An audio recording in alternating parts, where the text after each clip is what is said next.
Hey folks, Dude here, coming at you on Tuesday, June 30th. And, well, it's come to mention, and, well, for me personally, that there is situations where you really cannot just rely on, well, I got it out of reach, but you can't rely on just like, the alerts on your cell phone to say, oh no, there's like harsh weather coming. There's going to be like, this, that, and the other thing. You don't always have the internet available. Sometimes you got to go back to, well, analog technology. It's not that bad a thing, okay? Analog technology, if you treat it right, it's not breaking easy, okay? The stuff's built like, well, it's built like a brick crap house.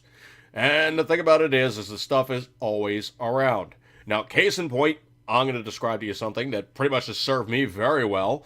It's very low tech, and at this point in time, they're cheap. So this is another tool to put in your toolbox. Very simply put, the classic weather radio. These guys are 3 channels, usually 3 channels, A, B, and C.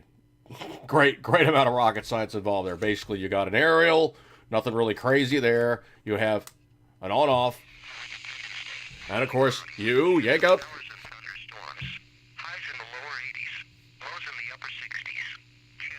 So basically what it is, it's a looped transmission of them describing to you what the incoming weather is going to be like, what the projected weather is going to be like, long-term forecasts, and of course, on the better units, they're on standby. And they actually put out a carrier wave signal that says, hey man, tune in now because something bad is coming around the corner. So the unit will actually scream saying, I am getting an alert. Listen to me. There's something bad coming, like incoming tornadoes, incoming hurricanes, tsunamis if you're in that place of the world. You're really not going to get that much in the United States, but these units are cheap, okay? I mean, this thing, when I got it from Radio Shack, was under $10. I think it was like $9.99, $14, whatever the hell it was. It's a long time ago, and literally what the unit is it is running off, of all things, a 9-volt battery.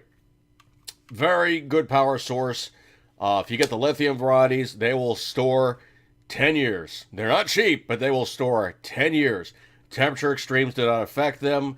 Those batteries, well, while they're not cheap, will work as well, if not better than any alkaline battery on planet Earth, simply because they are very, very stable.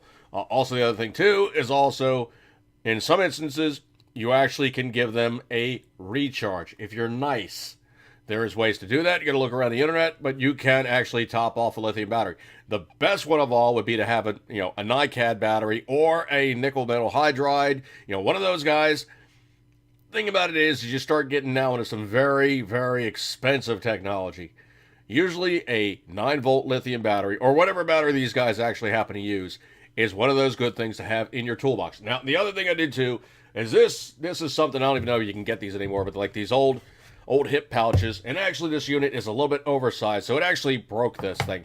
But in terms of protection, the nice thing about this one is it fits perfectly. The kicker is also I taped up all the cracks, so it's not going to leak. It's going to be borderline waterproof. It doesn't need to be completely waterproof. If you're getting to the point where this thing is underwater, you're in trouble.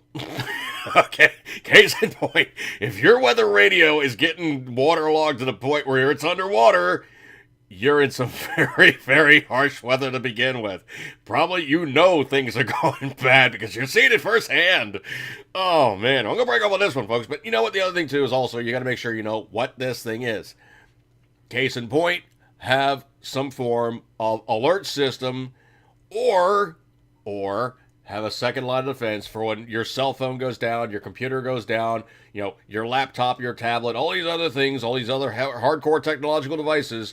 They're going to be the first things that fail in the worst of times, and you can't fix them. These guys are pretty dead stupid, simple, easy to work. Throw a battery on board, turn it on, pull out the antenna, point it in the proper direction. And that's the other thing, too, is these are kind of directional, where you basically get like the best line of travel, and you will pick up the signal better. Guess it's time to break up on this one, folks. Eat good, keep it tendering. As always, you know it, you love it. Some old technology still works. See you guys.